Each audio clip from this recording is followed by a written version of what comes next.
Olá, gente. Boa noite. Hoje a nossa live vai ser sobre mindfulness. Não é para felicidade. Todos bem-vindos. Vamos esperar a doutora Cristina Gobi entrar para a gente começar. Boa noite, Isabela. Boa noite, Luísa. Annelise, Graça. Marcela, Jackson. Boa noite, Vê. Boa noite a todos. Vamos aguardar a professora entrar.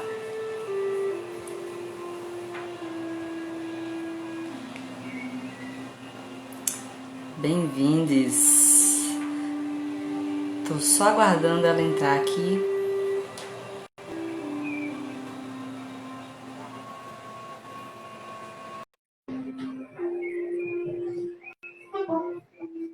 Vocês estão ouvindo a musiquinha? Tá de boa? Oi, Olá! tudo bom, Simone? Tudo ótimo! Finalmente vai dar certo essa live sem travar. Se Deus quiser, vai dar tudo certo hoje. Vocês estão me ouvindo bem? Tem Eu tô gente te falando que ouvindo. está sem som. Está me ouvindo Pois é. direitinho? Vocês estão me ouvindo também? Porque eu tô falando aqui. Vamos ver o pessoal Ah, respondendo. Sim, estão ouvindo. Beleza. a, Boa noite a a Marti, todos. Ixi, a,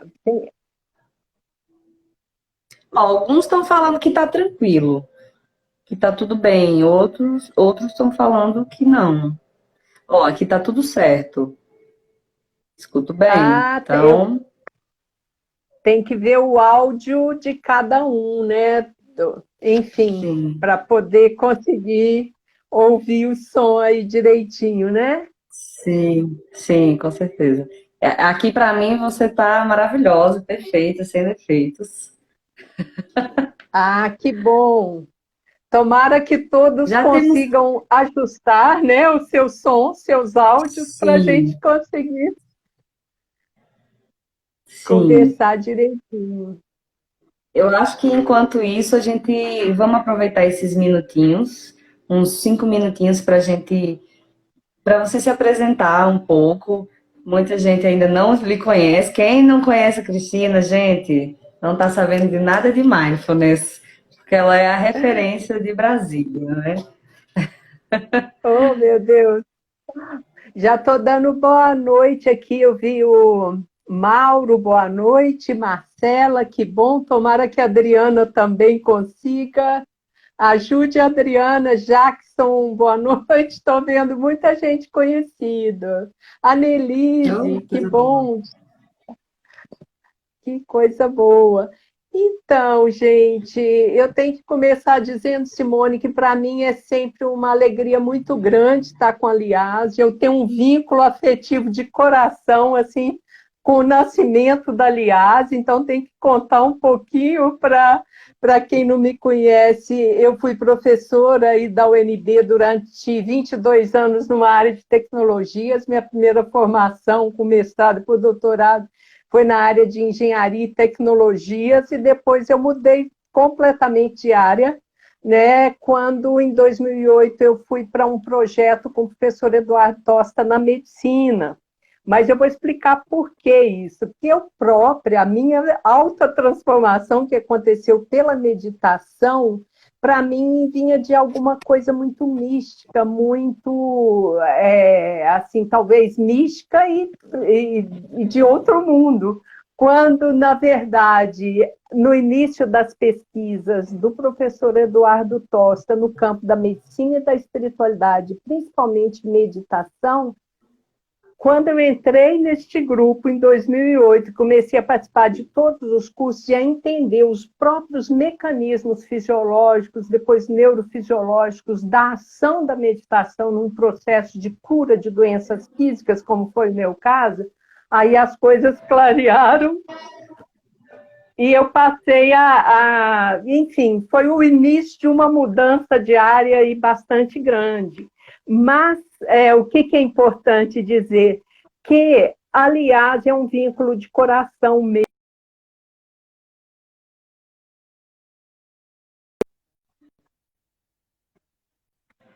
A doutora Antônia Marilene, que é cardiologista, eu acho que ainda está, fez do HUB, ela convidou os alunos para essa área de medicina e espiritualidade, para criar a Liga. Naquela época precisava ter um professor orientador e, claro, os estudantes começou na medicina, né? Todos os estudantes pedindo o professor Tosta para coordenar, ele falou, não posso, estou sobrecarregado. Aí ele falou para mim, ele falou, olha, eu assino toda a parte burocrática, desde que você toque qualquer outra coisa, eu só assino, não vou poder estar participando aí o tempo todo. E assim começamos, e a maravilha foi que com estudantes muito engajados, como a Ana Angélica Santarém, muitos outros, que hoje já estão para nas segundas residências, estão longe já, começou, aliás, e o nosso primeiro trabalho foi a Jornada de Espiritualidade e Cuidados Paliativos. Está aí a doutora Annelise Putin, está nos assistindo, é uma pessoa maravilhosa aí na história também da Liase, que veio ela, doutor Humberto Fonseca, Renato Camarão, trouxeram os diversos temas. Enfim, e foi assim, e eu tenho, então, esse vínculo, né? Fico muito feliz de estar aí vendo a Moema tocando essa bandeira e vocês todos trabalhando firmes aí para a continuidade dos trabalhos da Liga. Então, maravilhoso estar com vocês aqui. A gente que agradece. Sempre é um prazer lhe convidar, a gente sempre sabe desse seu carinho com a Aliás, e a gente sempre sabe que pode contar com você, o conhecimento que você traz, a sua experiência de vida, sempre trazendo muito benefício para dentro da nossa liga e também expandindo, né? Porque aqui a gente está junto com a liga, com o seu Instagram, com pessoas de fora. O importante mesmo é a gente estar integrando todo esse conhecimento de saúde, espiritualidade, conhecimentos milenares, conhecimentos orientais que são milenares, que trazem uma abordagem tão profunda do equilíbrio emocional que a gente tanto tem falado, né? E a gente tanto tem buscado como seres humanos, né? Acima de profissionais, somos todos humanos, né? Perfeito, com certeza. Então, eu acho já que eu pode vou começar, porque eu acho que todo mundo já está pronto. Então, tá bom. Eu queria começar dizendo da provocação que eu trago aqui. Eu trouxe esse nome, eu falei, gente, meditação mindfulness não é para felicidade, é uma provocação que eu faço em função do extenso modismo que a gente tem hoje sobre o tema de mindfulness, não é? Eu acompanho essa história nos últimos 25 anos, vendo uma mudança incrível, que é de um tema místico e marginal passar para um tema central de ciência e de pesquisa em universidades e grandes centros acadêmicos do mundo todo. Aqui a gente está falando de Harvard, do MIT, de Berkeley, de universidades também na Austrália, na Europa, no Canadá, Estados Unidos, vários. Então, assim, é um conhecimento, um acervo hoje que cresceu. Então, eu venho assistindo toda essa ascensão de uma marginalidade, digamos assim, para uma centralidade em termos de interesse acadêmico e científico. E o que é importante? Que bom que hoje a gente tem revelados todos esses mecanismos de funcionamento da meditação a nível físico, fisiológico, neurofisiológico, mudanças cerebrais, inclusive, a partir das práticas. Hoje a gente fala em mudança genética, da epigenética, a partir que são as mudanças genéticas a partir dos condicionantes ambientais. Então, é uma extensão imensa. Agora, uma coisa boa é você divulgar, é a popularização, a outra é a vulgarização, aí é ruim. Por quê? Porque aí você começa a diluir e, inclusive, deturpar muitas vezes o que é esse conceito. E tem um escritor inglês que ele usou uma expressão muito engraçada, que ele falou que agora mindfulness, a técnica está se transformando em Mindfulness, é o McDonald's da área, porque virou uma panaceia, e a gente sabe que definitivamente não é essa panaceia, né? E é sobre isso, então, que eu quero trazer aí um pouco de provocação para todo mundo. Quero muito que as pessoas questionem, perguntem. Eu vou trazer um pouquinho primeiro de uma rápida perspectiva histórica, depois eu quero fazer uma meditaçãozinha curta, uma prática com todos, e depois a gente continua. Pode ser? Com certeza, fique à vontade, a casa é sua. Então, lá vamos nós. Só para falar, eu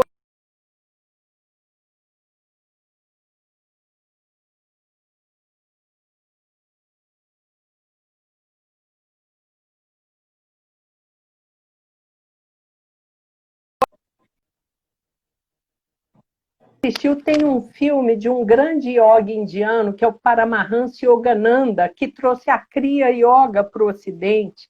Ele tem um trabalho maravilhoso, foi dos primeiros registros que a gente tem da meditação, né, assim, já olhada com outro olhar e outro viés que não o religioso no Ocidente. Isso por volta de 1930, 1950. Depois a gente vê uma certa popularização nos Estados Unidos a partir dos Beatles, foi a época do Paz e Amor, em que o grande Yogi, o Maharishi Mahesh Yogi, foi um grande mestre para os Beatles e introduziu a meditação transcendental, que foi depois, assim, foi através da meditação transcendental que na década de 70 no âmbito lá do nascimento da psiconeuroimunologia, se começou a fazer essas pesquisas com indicadores clínicos e aí já com as medições, né, dos efeitos fisiológicos da meditação a nível de acompanhamento dos exames sanguíneos, eletroencefalogramas, enfim. Então, isso aí já aparece aí no âmbito da medicina mente-corpo e do nascimento da psiconeuroimunologia. Depois, já nos anos 70, o cardiologista Herbert Benson, que faz essa grande, digamos, descoberta e publicação do artigo dele. Ele começou a estudar seus pacientes com cardiopatias e começou a analisar os efeitos neles. E acabou cunhando e descobrindo aí um mecanismo muito importante que ele chamou de resposta de relaxamento, uma resposta natural do organismo. As práticas meditativas levando a um estado que é diferente do estado do sono, da hipnose ou de qualquer outro estado, um estado de consciência, mas num estado de calma e de serenidade mental, tal que há todo aquele mecanismo que mexe do sistema nervoso, no endócrino, do endócrino imunológico, enfim. E das pesquisas do Benson, a gente vê aí uma grande aceleração a partir daí. Eu tenho um mapinha aqui que foi publicado aqui em 2018 de aumento de artigos científicos, né? Isso aqui está no livro que se chama Traços Alterados, digamos, um dos maiores pesquisadores vivos hoje na área de neurociência e ciência afetiva, que é o Richard Benson, não, desculpa, que é o Richard Davidson, da Universidade de Wisconsin-Madison. Então, começa em 70, ele diz que não tinha mais do que um punhado de artigos. Na última contagem deles, tinha mais de 7 mil. Só para dizer para vocês, eu termino de participar de 4 dias intensivos agora. Eu fiquei na última quinta, sexta, sábado, domingo, no maior congresso de ciência contemplativa mundial hoje, que é promovido pelo Instituto Mind and Life. Né? Então, foi esse grande congresso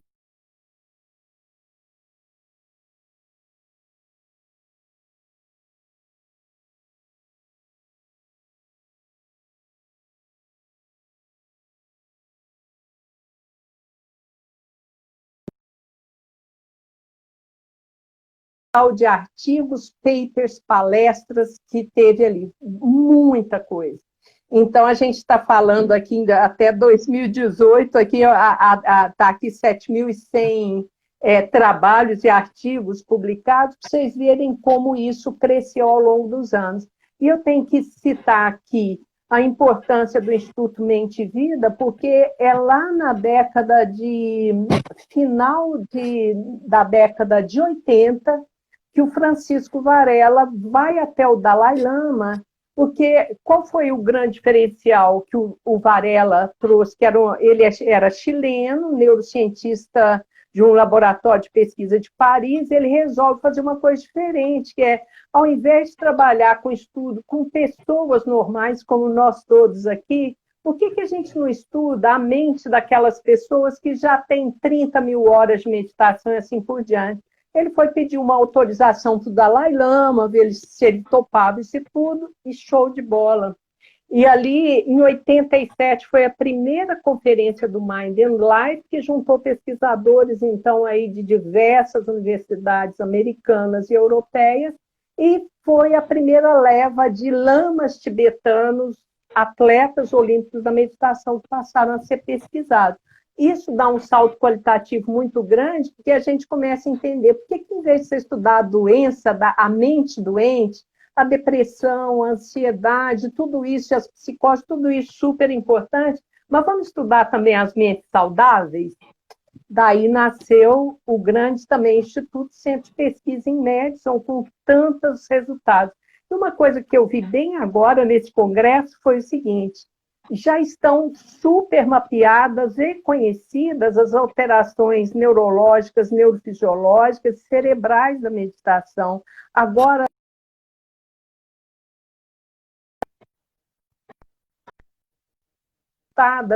com a integração, por exemplo, da medicina tibetana nos trabalhos, que é algo que eu também estudo. Minha área de interesse hoje, que é o que está muito instigante atualmente, para encontrar para vocês, estou muito feliz. Eu estou atualmente vinculada à Universidade da Califórnia em Berkeley, dentro de um instituto que se chama Greater Good Science, que é um instituto que congrega pesquisadores e professores na formação de novos professores e na ampliação deste campo, da formação de professores e da pesquisa, né, em meditação. E meu trabalho atual tem sido muito de relacionar a questão, vocês vão entender por que isso, porque o conceito que a gente parte de meditação enquanto instrumento que propicia uma maior consciência e mude hábito mental. Está relacionado com o hábito mental que gera os nossos hábitos comportamentais. Então, hábito mental, padrão comportamental, reflexo na nossa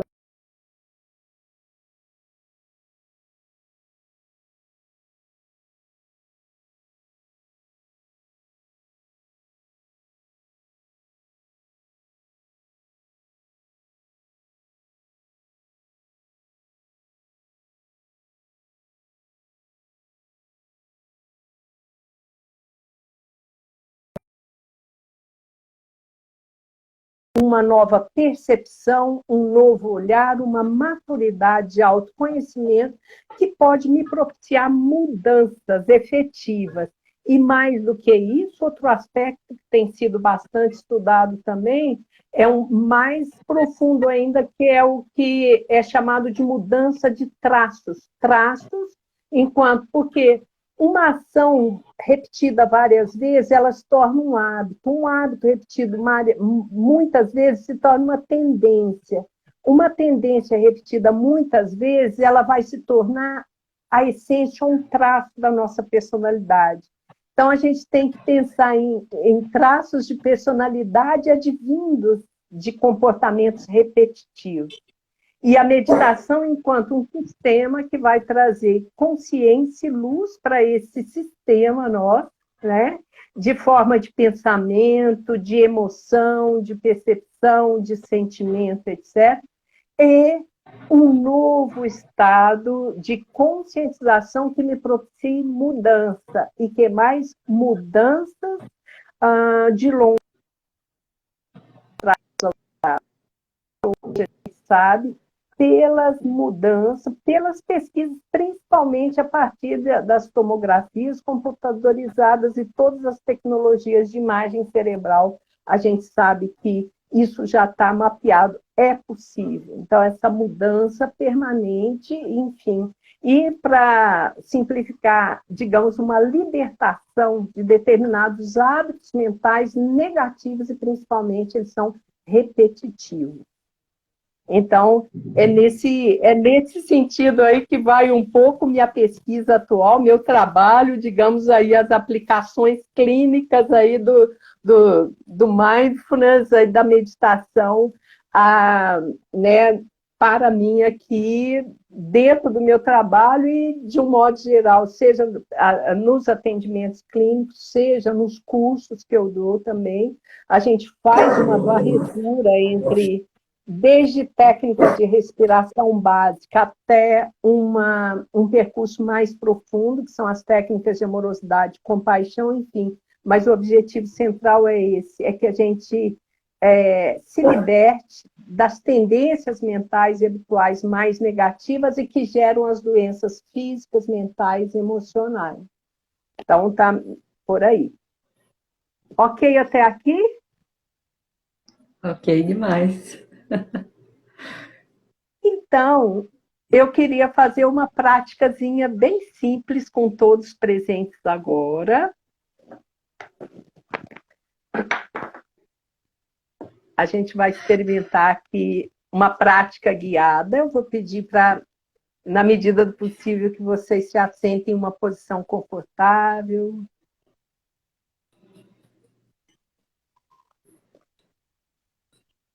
Eu vou tocar o sininho aqui para dar início.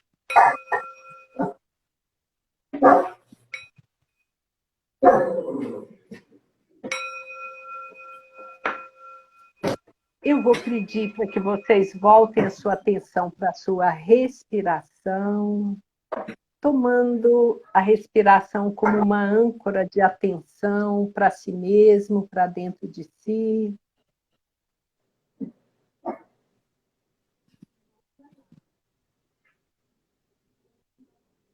Tomando 3 respirações mais longas.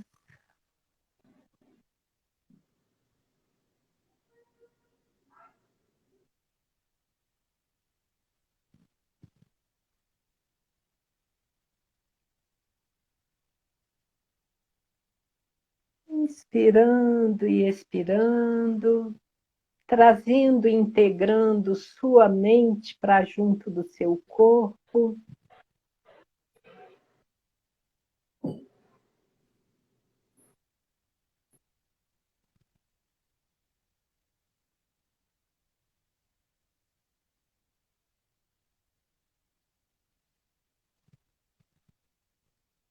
E começando a observar o que sente, o que se passa no seu corpo agora.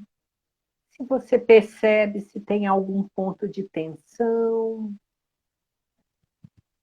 se tem aí alguma incômodozinho, uma dor, uma coceira, alguma coisa, preste atenção no seu corpo. Você pode fazer uma pequena varredura, sentindo a região da cabeça, dos ombros, tórax, da barriga, das pernas.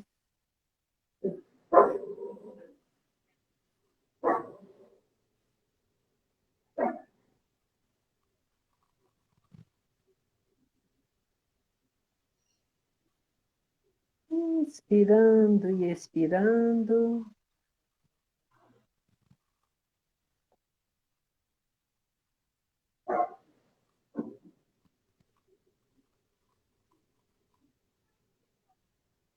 E ainda de olhos fechados, assim tranquilo e consciente do seu corpo, da sua respiração, eu quero perguntar a você, você se lembra como você estava no momento em que você acordou hoje de manhã?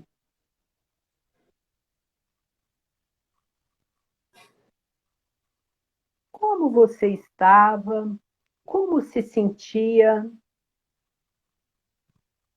Você acordou bem disposto ou indisposto? Bem-humorado ou mal-humorado?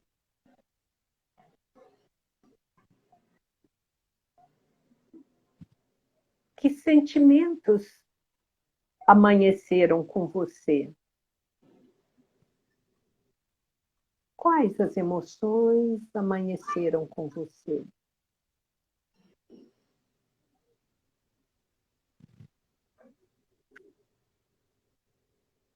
Você estava alegre ou triste? Ou com algum medo, alguma preocupação ou angústia? Como estava o seu coração hoje de manhã?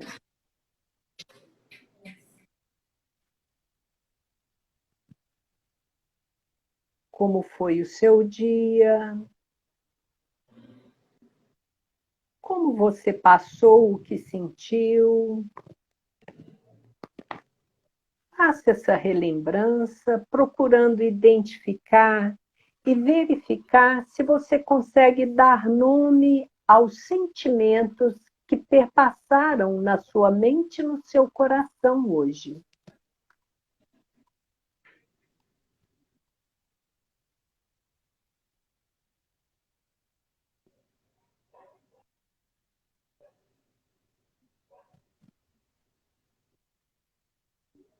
E eu pergunto ainda a você,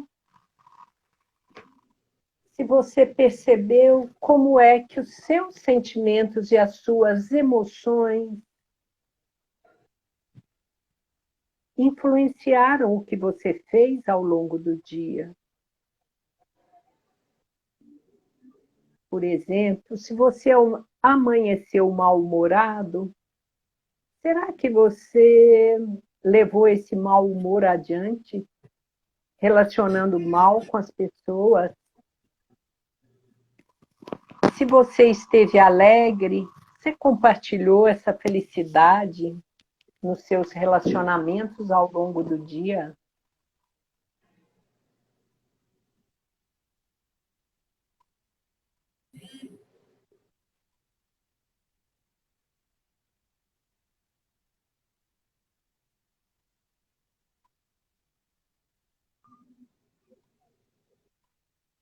Inspirando e expirando, fazendo esse esforço de lembrança do seu dia, do que se passou em sua mente, em seu coração, seus sentimentos, suas emoções.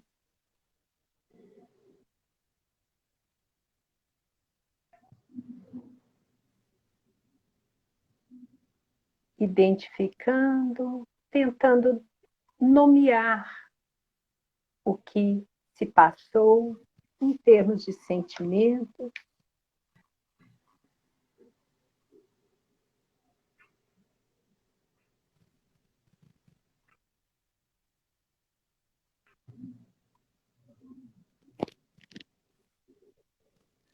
Inspirando e expirando profundamente.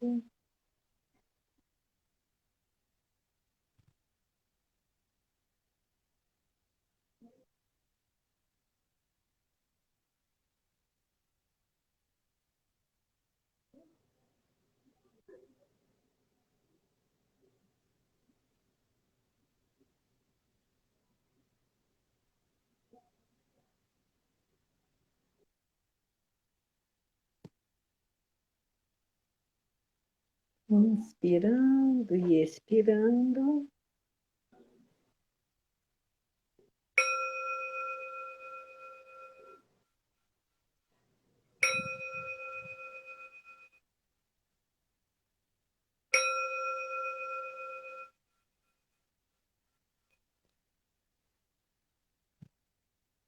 Muito bem. Abrindo os olhos, retornando.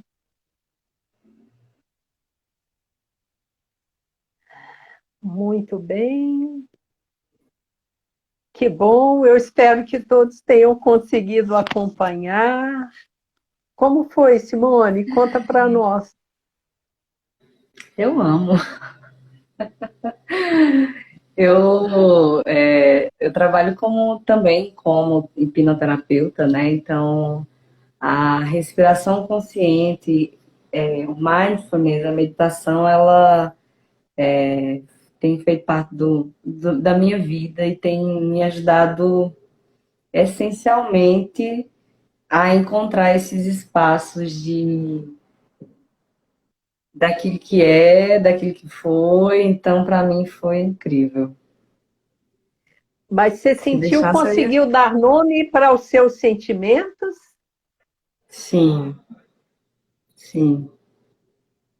Como se amanheceu? Vamos usar o exemplo da Simone. Eu amanheci com sono. Geralmente não amanheço com sono, eu acordo assim, disposta, pronta para o dia. Hoje eu acordei com sono, porque ontem foi um dia um pouco mais puxado, dormi mais tarde, enfim. E aí, durante o meu dia, foi um dia de. Ai, foi um dia maravilhoso. Foi um dia que teve muita tensão, mas teve muita resolução. Então, Fala dos resolução. sentimentos. Você não me contou dos sentimentos. Vamos lá. O que você sentiu de manhã? Você começou cansada. Ai, meu Deus. Aí falou, ai, eu tô cansada. Então, ai, mau humor. Eu quero Foi, tô saber. cansada. Sentimento, Sentimento de quero voltar para a cama. deu mau humor? Não Ficou um tive mau pouquinho humor, triste? não fiquei triste, era sono. E sono não é um sentimento, é uma sensação do corpo. Sim, mas o que essa sensação do corpo provocou no coração? Vamos falar do coração. Provocou um pouco de desânimo. Desânimo é outra sensação mais física. Sentimento, estou provocando a Simone. Emoção, qual era? Ai, e a palavra, eu só consigo.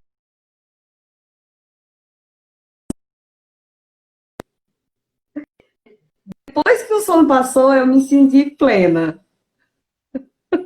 Falhou um Eu não sei se é um pouquinho. sentimento. Você me falou tudo menos da emoção, mas está tudo bem. Então vamos lá, Simone. Né?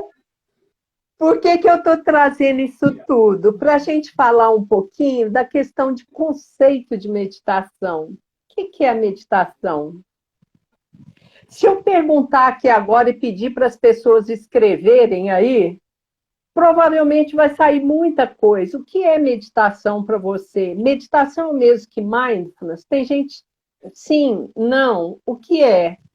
Tem vários conceitos. A gente pode pensar, olha, um conceito relacionado. Vou meditar significa vou refletir, pensar em alguma coisa. Alguns conceitos aqui.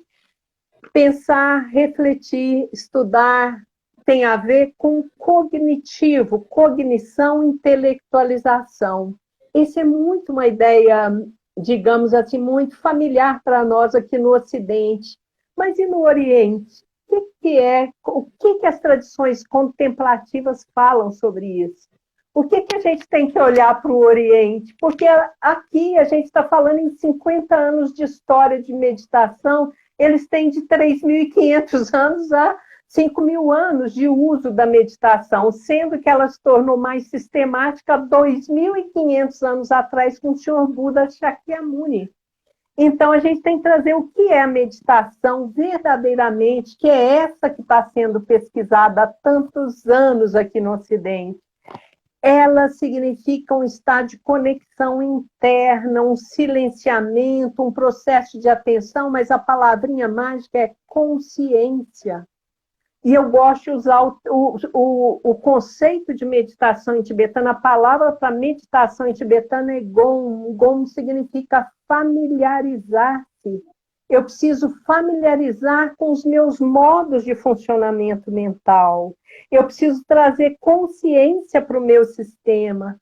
Porque, de um modo geral, como diz um professor meu, a gente vive a 1 metro acima da gente. A gente está sempre a 1 metro para frente no futuro, com as nossas preocupações, ou a gente está 1 metro para trás, ruminando o futuro.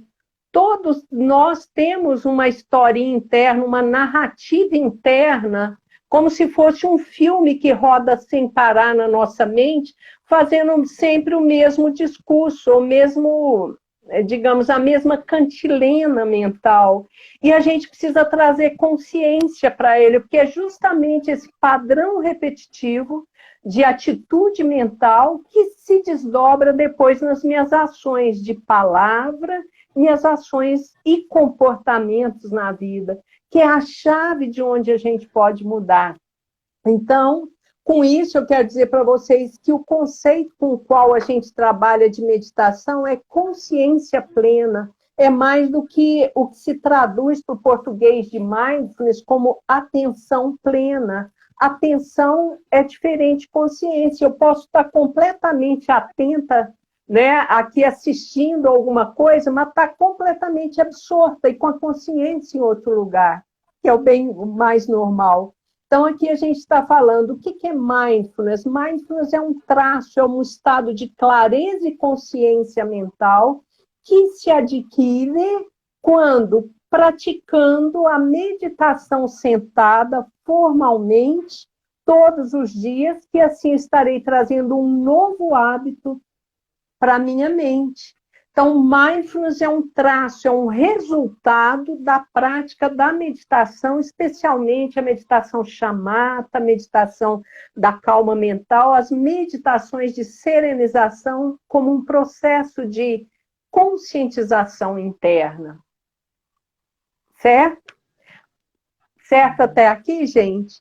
Então, se eu perguntar para as pessoas agora o que é meditação para você, pode ser muitas coisas. É um estado de relaxamento, é um estado alterado de consciência em que eu estou no nirvana, isso, aquilo. Olha, isso não é bem meditação. Meditação é um processo de consciência com abertura e com uma profunda aceitação, sem crítica, sem julgamento.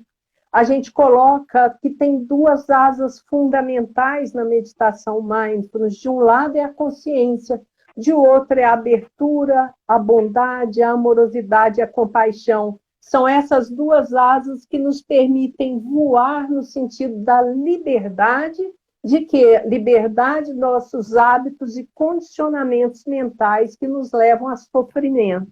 Então, a meditação, ela é mais do que o remedinho, ela é um sistema de consciência para a libertação dos padrões de sofrimento condicionados que a nossa mente tem. Né? Então, aí a questão que eu coloco para todos é: a meditação é fundamental a gente começar com a questão da consciência e principalmente da intenção, tá? Estão perguntando aqui sobre dor, no final eu falo aqui como posso trabalhar com a minha dor, vou falar sobre dor. Mas antes, então, eu queria só concluir o pensamento do conceito aqui, lembrando, quando você procurar a meditação, o primeiro passo que é importante você ter claro para você é por que eu estou procurando a meditação? O que eu espero? Quais as minhas expectativas? O que eu quero meditar? Eu quero relaxar, quero ficar tranquilo. Falo, beleza. Você também, além da meditação, você pode fazer yoga, tai chi chuan, caminhada na praia, caminhada no parque. Qualquer coisa que relaxe, relaxa mesmo. Uma massagem, tudo isso é muito bom. Por isso que, às vezes, eu falo até para os meus alunos, não fique brigando com a sua meditação. Às vezes, você não tem mesmo que meditar naquela hora. Vai passear, vai nadar, vai caminhar no parque. Pode ser mais serenizador do que um esforço, às vezes, concentrar em fazer algo que está difícil para você. Então, a intenção, o porquê você busca é fundamental. E aí eu posso responder para você. Por exemplo, se a sua intenção é tratar algum problema de saúde física, uma dor, por exemplo, ou qualquer outro problema, câncer. Eu faço um trabalho com pacientes de câncer, estou atualmente desenvolvendo um trabalho inclusive com pessoas em fim de vida, com câncer. Qual o objetivo? A primeira coisa é lembrar, se você quer um método de meditação para a saúde, então você tem que ter. Não adianta sentar de qualquer jeito, que não vai ter um resultado de longo prazo de alteração. Você tem que ter um método, você tem que ter um professor, você tem que ter orientação. Como diz o Dr. Roberto Cardoso, lá da Unifesp, ele fala, você tem que ter uma técnica claramente definida, essa técnica tem que te ajudar a ter um relaxamento da lógica, né, o relaxamento psicofísico, e tem que ter algum artifício de ajuda, né? Porque parar um pouquinho hoje, um pouquinho a semana que vem, tal, você não vai chegar lá onde precisa do ponto de vista do tratamento da meditação enquanto uma terapêutica complementar. Outro, se a sua intenção é ter uma vida mais calma, mais relaxada, fazer, né? Você pode usar aplicativos, você pode usar caminhadas meditativas, você pode usar o YouTube, yoga, tai chi.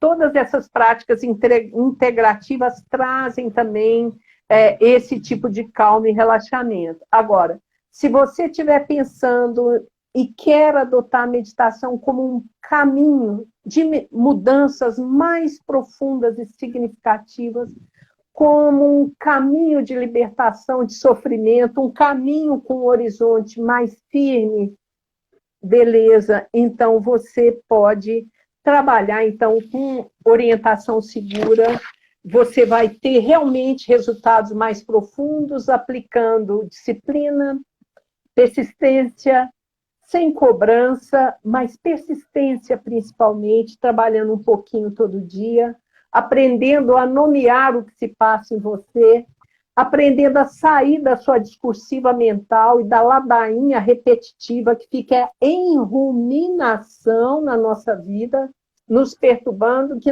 esses são os nossos grandes demônios mentais, às vezes nossa raiva, insatisfação, orgulho, inveja e todos esses venenos mentais que a gente pode dizer que tomam conta da gente e retroalimentam, né? A gente perceber qual a tonalidade dos nossos sentimentos, se eu estou seja de aversão ou de apego e de paixão por algumas coisas, esse formato, o tom do nosso sentimento, ele faz muita diferença também.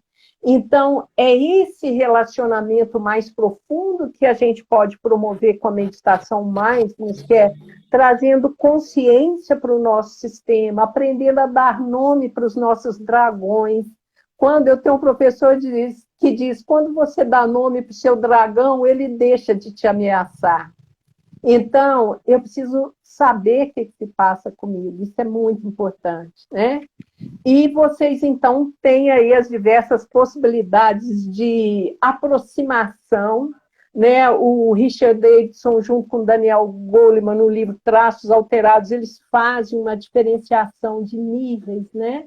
De aprofundamento em meditação, do caminho mais profundo dos yogis, os lamas, as pessoas que vão para meditação, para retiros de 3 anos, 3 meses, 3 dias, até as formas mais simplificadas em aplicativo. Vai depender apenas do que você quer com essa prática, qual o significado dela para você.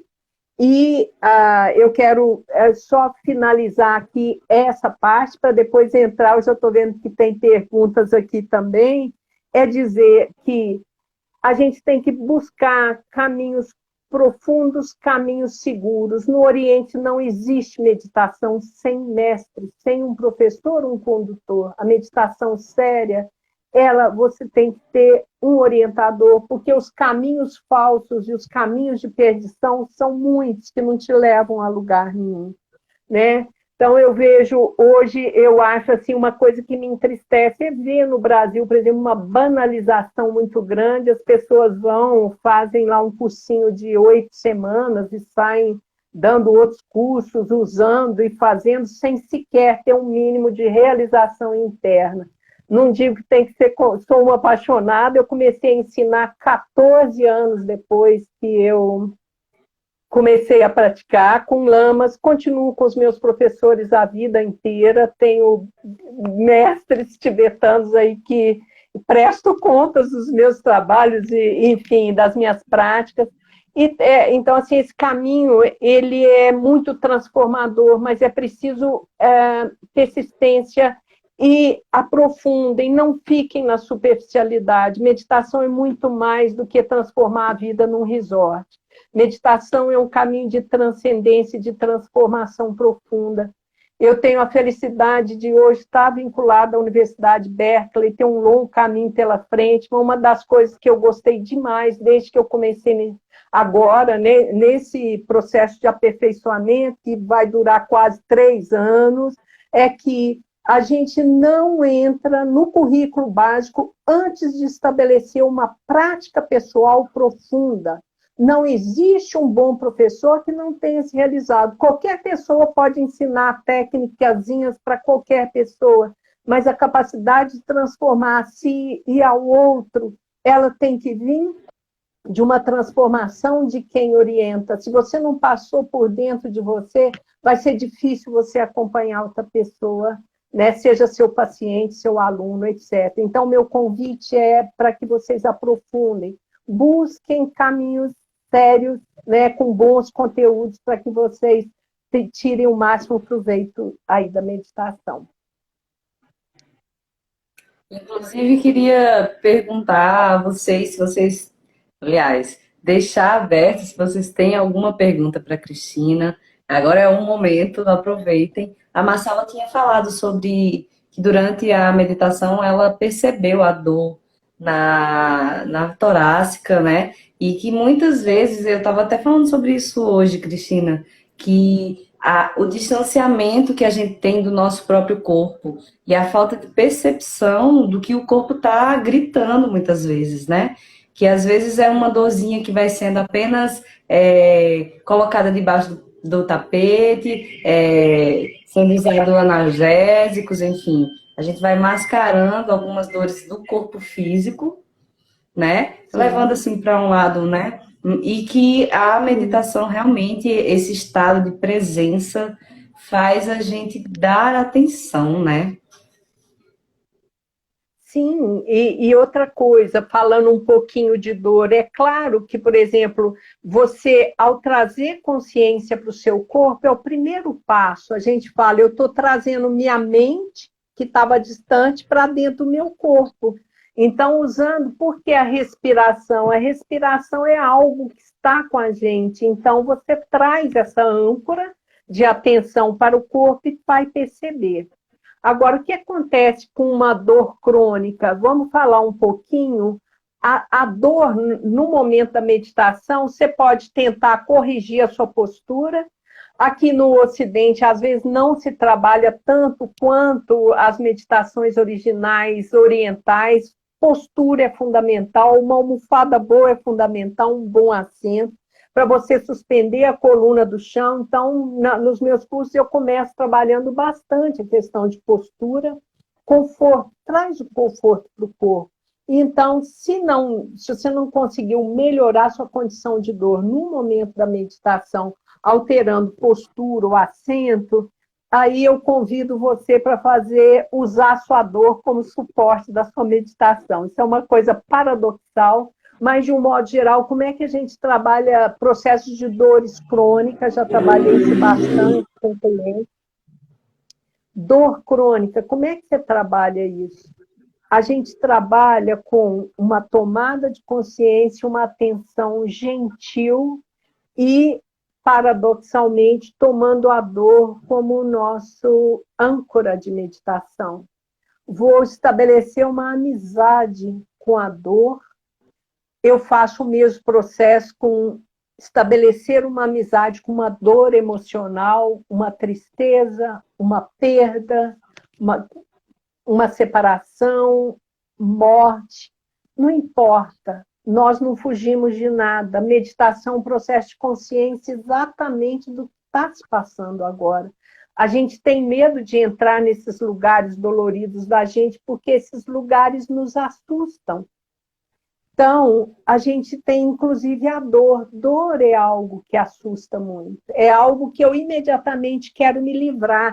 Aí vem aquela tonalidade da aversão. Então, o nosso trabalho é essa aproximação com abertura, com aceitação, estabelecendo essa, digamos, essa forma de amizade com a dor, inclusive, e você vai observar que, como a dor tem um componente emocional, pode ter um componente espiritual, um componente físico, pode ser que a dor física não passe completamente, mas o desconforto emocional ou espiritual que está acompanhando a dor, associado a ele, esse se dissolve. E aí você tem um alívio. Esse é o paradoxo, mas é por isso que a gente fala dessas asas de mindfulness, que é consciência com bondade, aceitação, amorosidade, compaixão.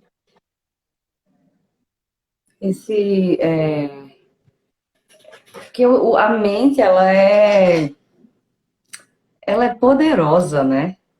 A mente é poderosa para, inclusive, o autocontrole da própria dor física, mesmo ela sendo uma dor crônica, né? Sim, agora, a gente não fala, Simone, o ideal, assim, você não está trabalhando o controle. Quando você tenta, quanto mais você tentar uma intervenção de controle, vou controlar a minha dor, mais forte ela se torna.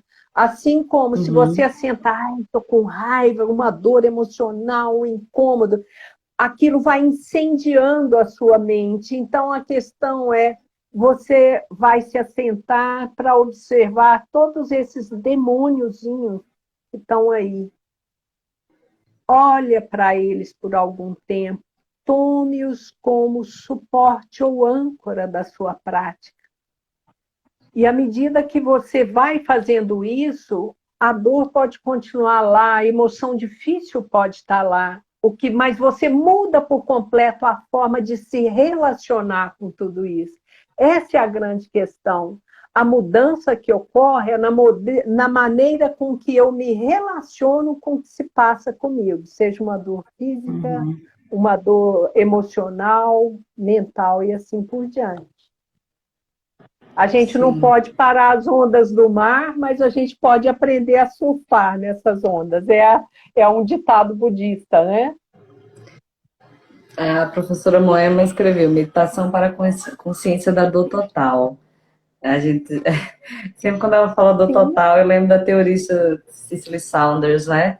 É que a dor total, claro.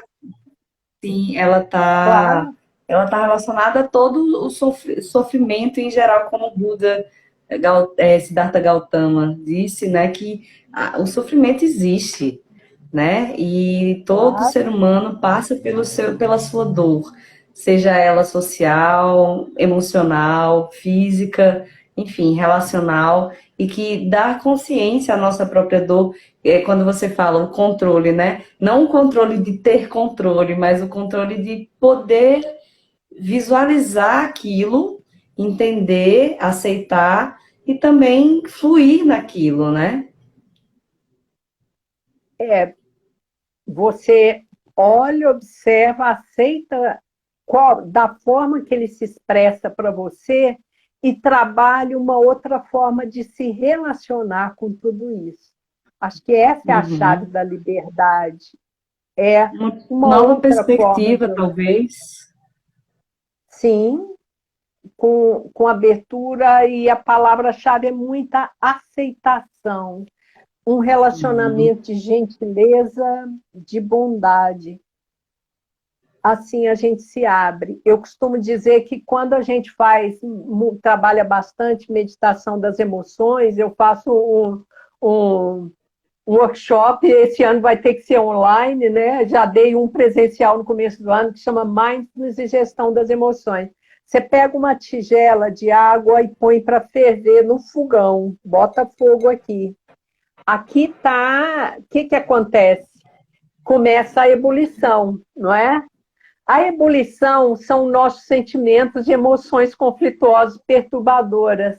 Se você, na sua meditação, tentar brigar com isso tudo, essa fervura vai te queimar. Mas se você, com calma, olhar para ela, é como se você vir com um copo de água fria dentro de uma panela de água fervente. que acontece? Você já fez isso, Simone? Joga água fria numa panela de água fervendo. O que acontece? Sim. E é isso, a mesma coisa acontece com a nossa mente. Eu acho que, então, é esse processo aí que a gente busca e que a prática continuada, que eu acho que ela vai acalmando, vai te transformando, e ao longo dos anos vai promovendo essas alterações da neurofisiologia cerebral, vai transformando seus padrões de comportamento repetitivos e vai transformando a sua vida, ainda que essa vida esteja dura, difícil, você adquire resiliência, independente. No budismo a gente fala muito aí a união do samsara com o nirvana. Você une o samsara e o nirvana estão num lugar só. Eu estou aqui, aqui é meu paraíso. E aí nada, o que quer que seja que surja na sua vida, seja de dor ou de perda, se você estiver aberto e com aceitação, esse processo todo ele vai ser só aprendizado, não vai ser mais sofrimento. É a transcendência do realmente estar no aqui e agora, né? Sair dessa oscilação, desses estados mentais de passado e futuro, né? E estar e ser e aproveitar e agradecer aquilo que é, seja lá o que for. É um processo muito bonito, o mindfulness, as meditações, as técnicas de meditação, elas são incríveis, elas têm vindo com tanta força para o Ocidente, como você falou, né? Você trazer esse contexto de desmistificar algumas coisas e trazer a seriedade da técnica, que não é rasa, como vai se difundindo, é profundíssima, né? Eu acho que a gente já está quase acabando. Se alguém tiver Sim. alguma pergunta, fale agora o cálice para até a próxima. De qualquer forma, eu já quero agradecer, Cristina, pela sua disponibilidade de estar aqui com a gente, trazendo tanto conhecimento, tanta. Ai, gostoso demais terminar esse dia assim. Se alguém tiver uma pergunta, gente, já deixa aqui para a gente perguntar aqui para a Cristina. Sandara Nirvana em um só lugar. Aqui é meu paraíso, Sansara. Uhum. Total. Maravilhoso, Cristina, gratidão. Acho que agora a pessoa está só na gratidão, né? Aqueles que chegaram no Então, começo e conseguiram pegar a prática de hoje, que delícia, gratidão mesmo. Que a Alita olha, falou, maravilhoso. eu Quero quero mais. agradecer demais também, parabenizar a professora Moema, que vai levando essa bandeira aí com muita competência e dedicação, isso é maravilhoso. A todos vocês, estudantes da Liga, que fazem acontecer a cada semestre todas as atividades. Ó, força total. Parabéns para vocês, é uma iniciativa fantástica.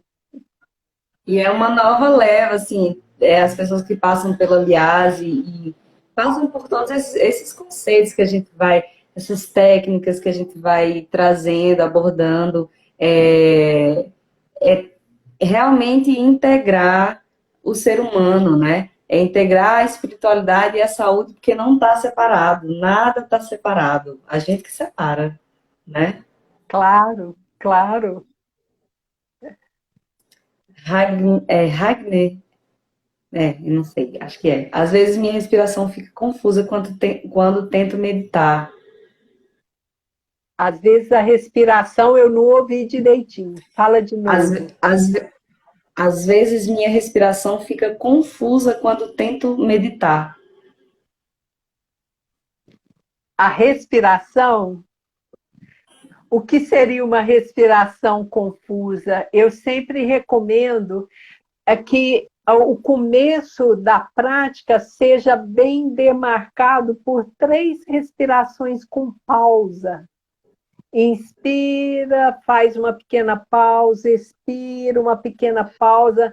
é a chave que você traz para a sua concentração. Ao mesmo tempo, esse é um pequeno pranayama, eu recomendo vocês entrarem no meu canal do YouTube, que eu uso muito como apoio didático das aulas, fazer a respiração com pausa, porque ela melhora a oxigenação cerebral, inclusive, traz mais, tira um pouco o sono, traz mais lucidez e consciência para a prática. Então, demarque a sua prática com essas, pelo menos 3 respirações com pausa, para ajudar você a ancorar e fazer sua meditação. Você vai ver que essa respiração vai melhorar.